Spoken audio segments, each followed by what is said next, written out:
City Hall, and there are key department heads. Public Safety Director, we know that Bob Branford is going to retire. That has been announced. Public Service Director. We also have Budget and Finance Director. Mr. Scher, do you plan to make changes if you're elected mayor to those key department head positions at City Hall? Well, George, as a business owner and as a businessman, you always evaluate. I believe that it's important that we evaluate the talent that is at City Hall, and if they will not live up to the high standards that I will place on myself and my staff, then we'll make the appropriate changes. I'm not afraid to make changes if they're necessary, but I'm also not willing to come out and say I'm going to throw out all of the experience in City Hall and start over. I think that would be foolish. From the outside looking in, are you happy with what you're seeing?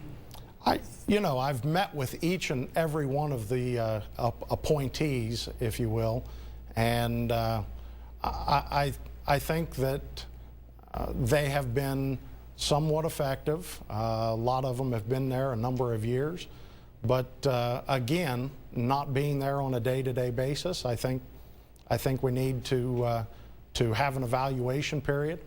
I know that if I'm elected, on November 9th, I plan on starting at the City of Zanesville on my dime. So owning my own business, I'm able to do that. And I plan on using that time from November 9th to the end of the year to evaluate those positions so I can hit the ground running. Mr. Tilton, those key department head positions at City Hall, you're on City Council. Are you happy with what you see? Are you going to make changes? What are you feeling about it? There will be changes made because, again, Mr. Branford will be retiring. I have some problems with the way things are running right now. The communication problems we have between the administration and the other elected officials need to change. And whether the people that are there now need change or I change those people, that will be a decision I make after I'm elected. Mr. Case, what do you think about the key department head positions at City Hall? You know, we have the Public Service Director, the Public Safety Director, and the Budget and Finance Director. Yes. Are you happy? Well, after spending a little over 5 years of going to council and spending a lot of time at City Hall, I have come to basically the conclusion that, well, first of all, we all know Mr. Branford is retiring, so that position will be replaced no matter what. But I've come to the conclusion that most of the top administrators at City Hall have grown complacent and they prefer to do business as usual. And in these times, business as usual is just not working. I've seen our budget director refuse to talk to the treasurer or the auditor. These are the three key departments that run the finances of our city, and he would refuse to communicate with them. He would even refuse at times to come to budget committee meetings unless the mayor told him he had to come. This is not what we need. We need somebody that's going to go in there and be willing to work with everybody, or you're not going to solve the financial issues. As for the Public Safety Service Director, I've worked with Mike Sims on some things throughout the years, and I've argued against him some of his things, and I would have to say that I would probably end up replacing him also, because I feel that he's been in his position so long that he's become complacent, and we need some new faces and some fresh ideas. Okay, well, let's move on to Seacrest Auditorium. Seacrest Auditorium in downtown Zanesville. Mr. Tilton, some people say the city should continue to fund that operation because it enlightens the community and the arts. Other people say that the city's just throwing money down a hole where there's no end. What is your feeling about Seacrest Auditorium moving forward? Well, I think that if we're going to keep Secrets Auditorium, we have to change the way we do it. I mean, we're putting anywhere from $200,000 to $300,000 a year into Secrets Auditorium. I mean, I don't expect the auditorium to make a profit or even break even, but we have to cut down that amount of money that we're putting into it. I don't know if it's a change in management, a change in the way we look at it, the way we promote it, but we've got to change the way we spend money at the auditorium. I've heard some people say maybe close it down half the year. Is that something viable?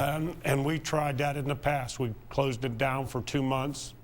It worked some, but if we're going to keep it, we're going to have to keep it open and keep it running and put events in there that people want to come to. That's what we've got to stop, putting events there that people don't come to, that we're spending money on air conditioning, lights and everything. Let's put things in there that people want to come to, therefore we won't put that much money into it. Okay.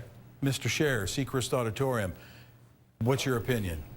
I would say that Sechrist Auditorium is a vital part of our city.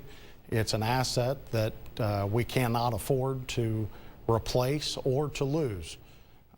Closing Sechrist Auditorium is nowhere on my radar screen. I think I've mentioned that before. I do believe that we need to evaluate how we're spending our money with Sechrist Auditorium. I think we might need to look at, and I know that we did go through a grant procedure that will bring in $75,000 for some doors and curtains and that kind of thing for Sechrist Auditorium. Again, I don't believe that you can continue to throw good money after bad, but I do believe that Sechrist is an asset for this community that we need to preserve. I do believe that it comes down to promoting Sechrist Auditorium, filling Sechrist Auditorium with events that are community and family based, and maybe think outside the box a little bit in promoting it. Mr. Case, Sechrist Auditorium. Yes. Well, as has been said by my opponents, Sechrist Auditorium is a major asset to our city. One of the biggest problems with it is out of our general fund, we spend, for this past year, I do believe it was roughly around $152,000. The total budget for it was roughly around $250,000, but the offset is revenue that Sechrist itself brought in. We also spend about $89,000 a year on utilities and maintenance costs. I think really the best thing for the city to do when it comes to Sechrist is to kind of do like what we do with Gant Stadium and get into a public-private partnership. The city owns the building, does basic maintenance to the building, provide the utilities, but a private entity will run it with their funds and make money on it, not make money on it. It's entirely up to them.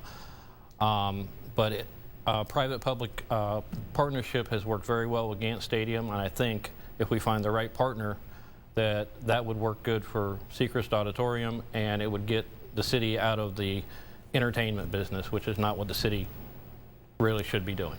Okay. Well, we've reached the point in our program now where each candidate has a chance to ask one of his opponents a question. So we're going to begin with Mr. Case. Okay. Oops, wrong one. Oh, great. My question is to Mr. Tilton. Both on your website and here, you have spoke of your proven leadership. If that is so, why is it that your fellow council members did not elect you as council president pro tem?